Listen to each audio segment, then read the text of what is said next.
Hello friends, for today's video I'm going to be doing If You Like This, Try That, where I go through a list of video games and then give book recommendations for those games. You can obviously think of this in reverse. If you find you're more of a bookworm, then here's a list of some video games for these books that I'll be talking about. And I actually wanted to kick it off with one that I was really sad because I've done this style of video or a version of it in the past where I've taken one game and then given an entire list of books that I think you could definitely find enjoyment from if you like that game. And I had done one for Final Fantasy, and then right after that there was a book that was very much inspired by Final Fantasy. The author gave credit to Final Fantasy as being one of the biggest inspirations, and even while I was reading it I kept thinking, oh my gosh, I have been waiting for a book that reminds me of Final Fantasy X, and this is it. It still stands out on its own, it's still really unique, but it has so much of the same raw materials, you could say. It's got so many of the ingredients in it that's similar, and that would be Yumi and the Nightmare Painter. So if you are interested in seeing more books that are related to, in my opinion, some of the things we love about Final Fantasy, then I'll have that video linked. But Yumi is so good. It is a sweet love story the same way that you find in Final Fantasy X.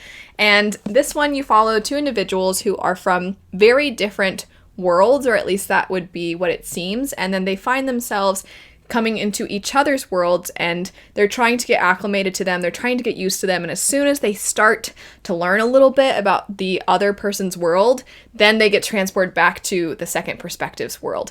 And the worlds are drastically different from one another. In Final Fantasy X, you do see something similar where the main character Tidus finds himself in a very different environment, and then he finds out it's supposedly his own world, but 1,000 years in the future. And in this, it would seem that they're different worlds. In fact, they think that maybe they are going to each other's planets because they just can't fathom that they're possibly on the same planet. And in Final Fantasy X, it would seem it's somehow a form of time travel. And one of the really fun things about both is that you are trying to piece together if they've got the whole story. Is that actually what's going on, or is it something different? And then you get the reveals along the way that either confirm that it's the same or prove that it is not what they were thinking. And you also find that there are really sweet love stories in both of these. In this one, the characters are very young and they have very different lives. You have one character who is very much significant to their society, and they are kind of at the root of people being able to have any form of protection, any form of advancements, or even just modern conveniences that the other character would take for granted because he is living in what is almost like a fantasy version of Tokyo. And he is somebody called a painter, and the way that he is important to his society is that he has a job a lot of other people have as well, where they have certain art that then pulls these nightmare beings into the art and keeps the citizens of this place safe from these nightmares. Yumi, the other perspective, her art form also does attract the attention of beings, but these beings are kind, and they're the ones that grant certain wishes to the members of society, and she speaks on their behalf. So you see that they have very different lives. Yumi is almost revered as a religious figure in a way, and then the other character who goes by Painter, he is just somebody who, this is just his job. A lot of other people have this profession, so he doesn't really feel exceptional, he doesn't really feel unique.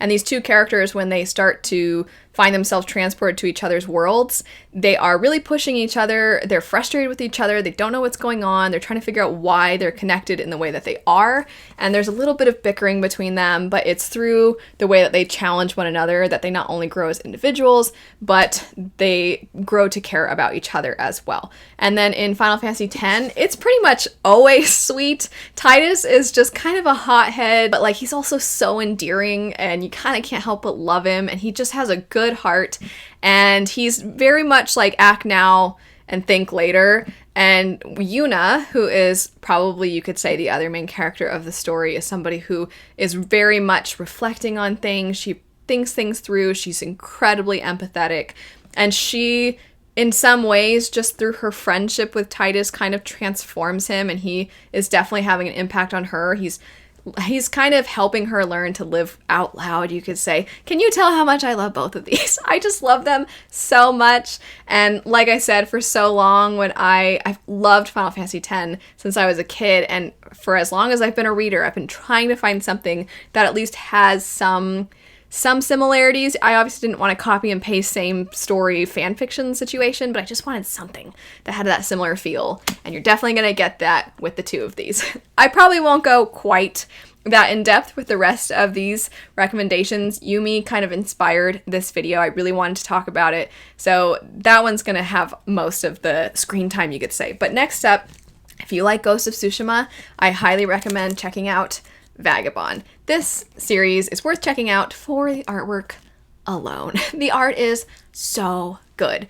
That said, it's a slower moving story for a really long time, and it doesn't really, I think, have as much of an impact until later on, because your main character is somebody who he has a certain expectation of what he feels he's supposed to do with his life, and he pursues that relentlessly without really thinking for so long. And then when he finally does start to think, then you're like, finally, and then you start to see that growth, and then it becomes incredibly reflective. That's a word I was talking about for the other characters as well, but he just really starts to become so much more in tune with what he believes in, what he believes in for himself, how he wants to fit in with society, how he fits in with nature, and it is done very well. It just takes some time, but it's the historical nature of the story because it is based off of a real person, and it's the themes, which some of the themes have to do with your morals and how you fit in with society, how you fit in with the world at large, and honor, and how honor plays a role in your life. What does honor even mean? And that is so similar in a lot of ways to Ghost of Tsushima. The main characters are very different. I would say Jin is already somebody who has a lot of responsibility on his shoulders, and he takes his role very seriously as somebody who is meant to be protecting others. So he's less concerned with his reputation, and he's more concerned with helping people. But both of them have to face their roles. They don't really have a choice. It's kind of life or death. They have to ask themselves if they really believe in the code of honor that they have always held themselves to. And if they don't, then what does that mean? And what is their purpose after that? And also, they're both historical. They both are in Japan. And the way that the scenery is depicted in Vagabond, the art is so great that everything is drawn beautifully. And then in Ghost, oh my gosh, there aren't too many games that are as visually beautiful as Ghost of Tsushima. So for that even alone, you could check out one or the other. But definitely, if you've never tried Ghost, check it out anyway, and then check out Vagabond if you haven't checked it out. But if you like either of those two things, then the other is probably going to be right up your alley. From there, we have the game Draken. So this is kind of an older game. In its place, you can put in pretty much any story that has dragons, because the idea of having a bond with a dragon and flying around on the dragon and then taking out bad guys, that's pretty much what I'm looking at here for this comparison. So if you have any dragon games that you really like, then maybe check out Temeraire by Naomi Novik. So I've only read the first book in the series, and I read it quite a while ago. But Draken, like, as I was saying, is an older game, and I had so much fun with it, and I was like, oh my gosh, I want a dragon. And I do think that it kind of was open world before open world was really an established thing in gaming. So I really like that game. But as I said, you could just pretty much put in any dragon fantasy game. And the setup for Temeraire is that you follow this man within an alternate history timeline where during the Napoleonic Wars, dragons existed, and they are essentially the enemies from the air. They are the ones that are going to try to fight back against Napoleon's forces, and it's pretty cool. So it's like military fantasy, and it's also historical fiction, which I think is great. But if you just want to get lost in a story where you have the person and their dragon, then I just think these two things represent each other pretty well. I actually want a video game of Temeraire. It doesn't have to follow the exact same dragon and the exact same character, but just the idea. Wouldn't that be cool if you had, I think that would be really cool, if you had historical Napoleonic wars and you had to fight them with dragons? I feel like that would catch people off guard, but how many other games have something like that? I think it'd be really cool. And then from there, if you like Horizon Zero Dawn, then try checking out Warrior of the Wild. Horizon Zero Dawn, I think, definitely is much more science fiction, and also is a little bit more mature than this one. Not that this one is immature, I would just say that it has a certain tone, and its target audience is much younger likely, but When it comes to stories like that, I just always enjoy Trisha Levenseller's works. The connection between the two is, one, they both sort of have this Viking feel to them, this warrior feel to them, this person who's cast out of society and it's tribal in some way. I'd say Aloy feels less Viking-esque than the characters in this. But there is this sense of there being these tribes and like these are your people and then those are our enemies. But then there's greater threats that everybody has to kind of disregard their petty arguments in favor of fighting against this greater force. So in Warrior of the Wild, you have a character who is living within a certain village, and she is cast out of her society, and then she's having to live within the wild, and she's trying to prove herself by fulfilling an impossible task, and if she can do this, then she can come back, but if she doesn't, then she has to live the rest of her life in exile. And that connection between it and Horizon, that whole, there is a character who's cast out of society, who's looked at as different, and isn't seen as really being a part of any group.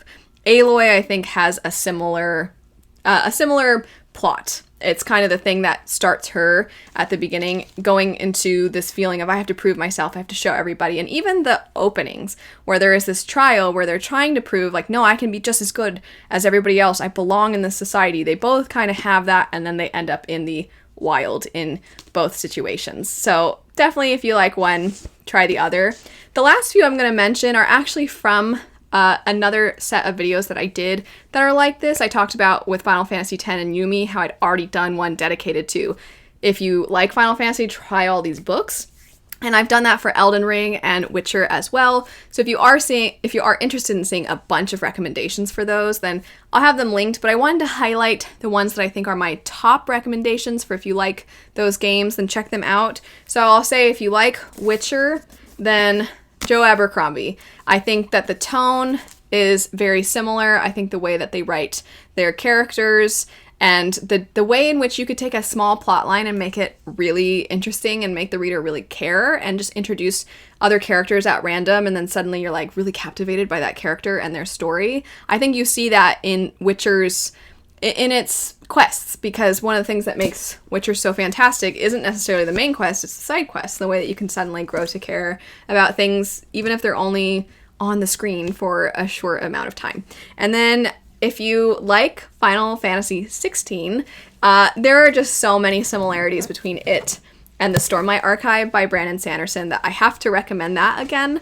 Really, truly, Clive's story, the amount of weight that he carries, the way he feels so responsible for so many other people and their well-being, the past that he has with his brother, so much of it is very similar to Kaladin's story within the Stormlight Archive. So if you really like Clive and you liked how intimate the gaming experience was of following his life, then I definitely think Stormlight Archive is going to fit that really well for you. And then last, if you like Elden Ring, my number one recommendation would be the Winnowing Flame trilogy by Jen Williams.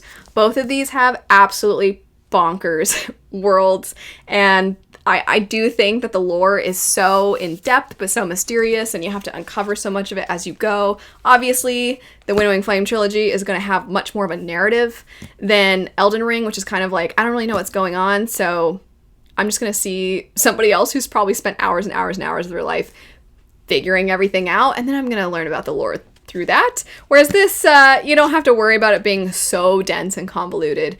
It will tell you about the world as you read through, but some of the parallels between some of the specifics about the lore were kind of odd, and especially because Elden Ring, something that I think is synonymous with Elden Ring is the trees, the Erd trees, and the way that these have such an impact on the world, and wondering, where did they come from? Are they actually helping, or are they feeding off the world? And what is even going on with these trees? And there is a massive tree within the Winnowing Flame, and a lot of beings were feeding off of its sap, and it actually created a lot of issues when the tree started to die, because then its sap was no longer available, and those beings started to turn on humans. So there's just a lot of cool lore details that I think if you like one, like the other. As I said a couple times now, those last three, Final Fantasy, Elden Ring, and Witcher, I have so many other recommendations in those specific videos. I'll have them linked. If you have your own recommendations, though, for if you like one, try the other, definitely let me know. I would love to see them. But anyway, thanks so much for watching. I hope you have a great rest of your day, and I'll see you later.